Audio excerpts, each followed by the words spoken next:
దేవుని నామానికే మహిమ కలుగును గాక. కీర్తనల గ్రంథము 78వ అధ్యాయము 29వ వచనం చదువుకున్నాం. వారు కడుపార తిని తనిసిరి, వారు ఆశించిన దానిని ఆయన అనుగ్రహించెను.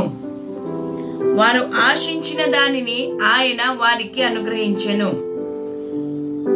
దేవుడు ఏదైతే ఇశ్రాయేలీయులు ఆశించారో అది వారికి ఆయన ఇచ్చాడని మనం చూస్తూ ఉంటున్నాం. బానిసత్వంలో ఉంటున్న ఇశ్రాయేలు ప్రజలను 430 సంవత్సరాలు కఠినమైన బంధకములో ఉంటున్న వారిని తండ్రి అయిన దేవుడు వారి మొరను ఆలకించి పరము నుండి దిగి వచ్చి వారిని బంధకములో నుంచి విడిపించాడు. విడిపించిన ఇశ్రాయేలు ప్రజలను ఆయన అరణ్యములో నడిపిస్తూ ఉండగా బయటికి వచ్చింది మొదలుకొని ఇశ్రాయేలు ప్రజలు ఆయనను సనుగుతూ గొనుగుతూనే వచ్చారు.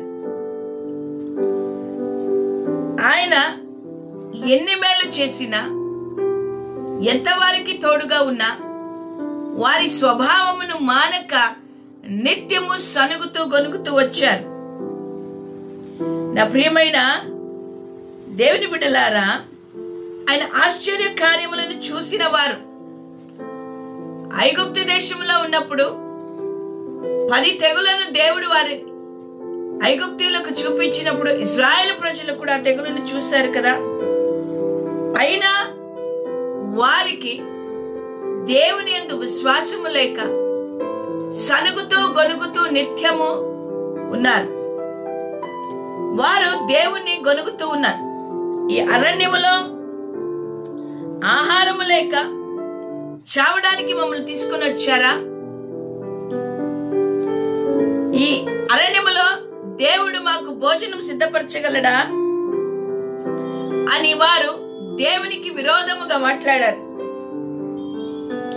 వారి నోర్లు మూయించడానికి దేవుడు వారికి ఆహారాన్ని ఇచ్చాడు. దేవదూతల ఆహారాన్ని వారికి ఇచ్చారు. కీర్తనల గ్రంథము 78వ అధ్యాయంలో మనం చూసినట్టయితే 23వ వచనంలో ఆయన పైనున్న ఆకాశములకు ఆజ్ఞాపించి అంతరిక్ష ద్వారములను తెరిచెను. ఆహారమునకై ఆయన వారి మీద మన్నాను కురిపించెను. ఆకాశ ధాన్యము వారికి అనుగ్రహించెను. దేవదూతల ఆహారము నరులు భుజించిరి. భోజన పదార్థములను ఆయన వారికి సమృద్ధిగా పంపెను. చూసారా, వారు ఆశించారు, ఈ అరణ్యములో దేవుడు మాకు ఆహారం ఇవ్వగలడా? ఆకాశం అంతరిక్ష ద్వారములను తెరిచి దేవుడు సమృద్ధిగా వారిని పోషించాడు. వారు దేవునిని ఏదైతే అడిగారో అన్ని కూడా దేవుడు ఇచ్చాడు. బండలో నుండి ఆయన నీటి కాలువలను రప్పించెను. సముద్రమంతా సమృద్ధిగా వారికి నీరు త్రాగనిచ్చెను. అరణ్యములో ఆయన బండను చీల్చాడు. ఎంత గొప్ప దేవుడు కదా! త్రాగడానికి మాకు నీళ్లు లేవు, గొనిగారు. బండను చీల్చి సముద్రమంతా నీటిని ఇచ్చి వారికి నీటి కాలువలను రప్పించిన వాడు ఆయనే.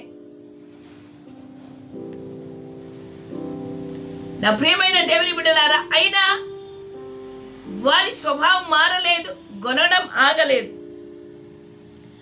మాంసం కావాలి అన్నారు కదా. ధూళి అంత విస్తారముగా మాంసమును, సముద్రపు ఇసుకు రేణువుల వంత విస్తారముగా రెక్కల గల పిట్టలను ఆయన వారి మీద కుమ్మరించెను. వారి దండు మధ్యన వారి నివాస స్థలముల చుట్టూ ఆయన వాటిని వ్రాలజేసెను. వారు కడుపారా తిని తడిసిరి, వారు ఆశించిన దానిని ఆయన అనుగ్రహించెను. ఎంత ప్రేమ కలిగిన దేవుడు!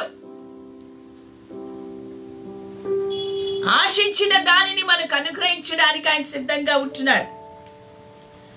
రోజు రోజుకు ఇశ్రాయేలు ప్రజల కోరికలు పెరిగిపోతూ ఉన్నాయి. అయినా కోరికలను తీర్చగలిగిన దేవుడు, కోరికలు తీర్చిన దేవుని నమ్మడానికి కృతజ్ఞత చూపలేని వారిగా వారు ఉన్నారు. వారు వారి శరీరమునకు కావలసిన ఆహారాన్ని తినారు.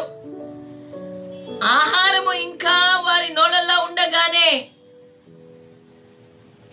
వారు చేసే పనులకు దేవుని కోపము వారి మీద రగులుకొనెను. ఎంతగానో ప్రేమించి వారికి ఆహారం ఇచ్చినా వారు ఆశ తీరక మునిపే దేవునికి వ్యతిరేకంగా మాట్లాడారు. కాబట్టి వారిలో బలసిన వారు ఆయన సంహరించెను. నా ప్రియమైన దేవుని బిడ్డలారా, నీవు దేవునితో సహవాసము కలిగి ఉండాలని ఆశపడి శారీరకమైన కోరికలను తీర్చుకోవాలనుకుంటున్నావేమో, కానీ నా ప్రియమైన దేవుని బిడ్డలారా, నీ యొక్క శరీర యొక్క కోరికల ద్వారా మీరు మోసగింపబడతారు.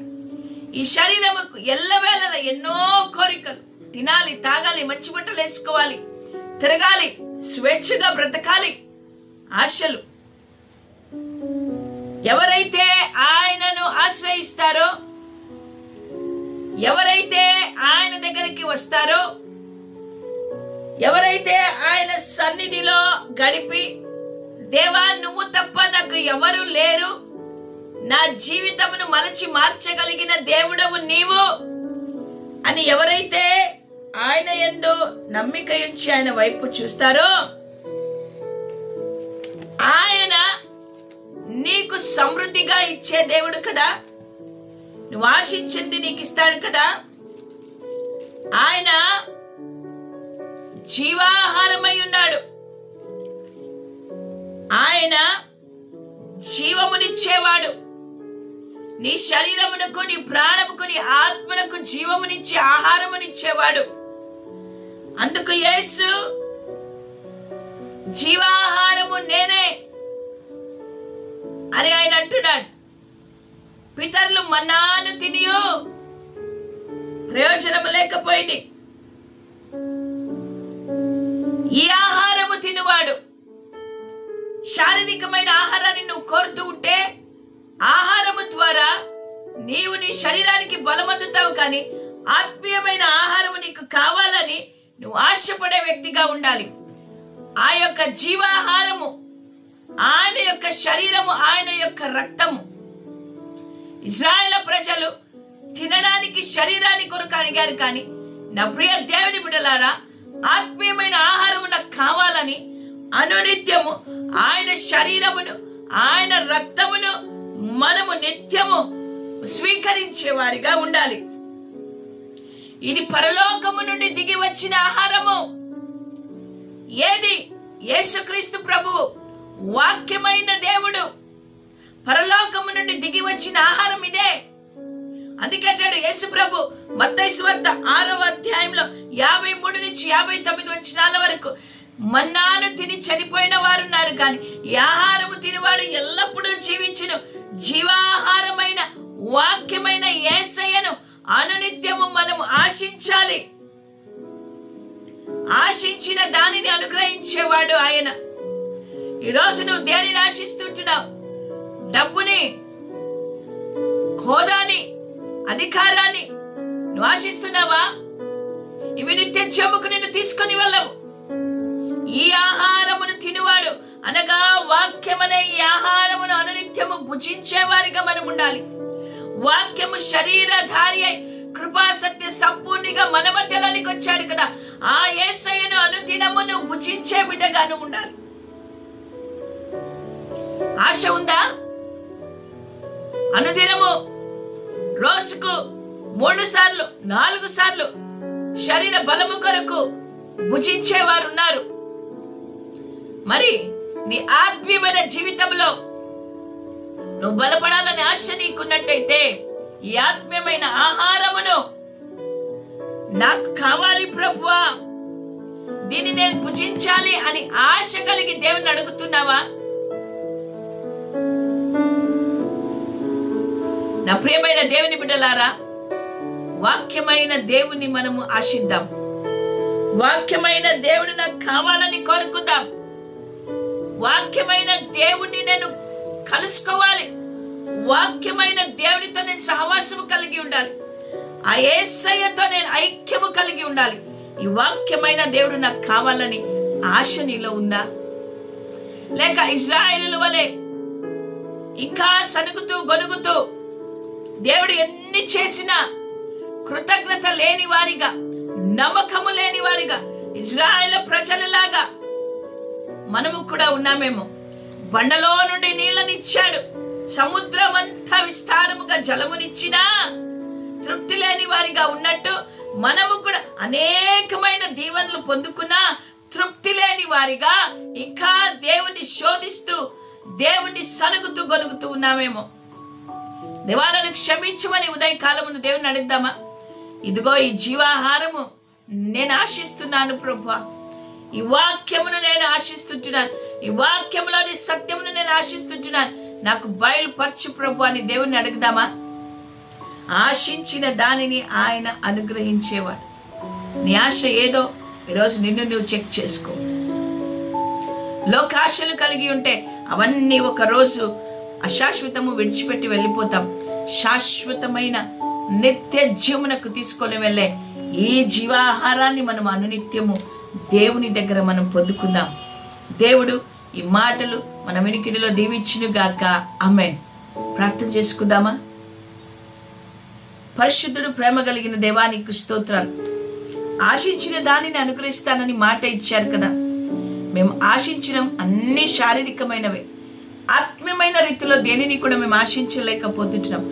అనునిత్యము నీ వాక్యమును ధ్యానము చేసే కృపను మాకు దయచేయి. నిన్ను తెలుసుకునే కృపను మాకు దయచేయి. మీతో సహవాసము చేసే కృపను మాకు దయచేయి. మేము ఆశించినది ఇదే కదా ప్రభువా.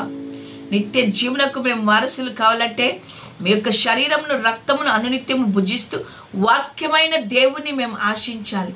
అవునయ్యా, అట్టి కృపను మాకు దయచేయమని బలపరచమని యేసు నామములో అడుగుతుంటున్నాము తండ్రి. ఆమేన్. హల్లెలూయా.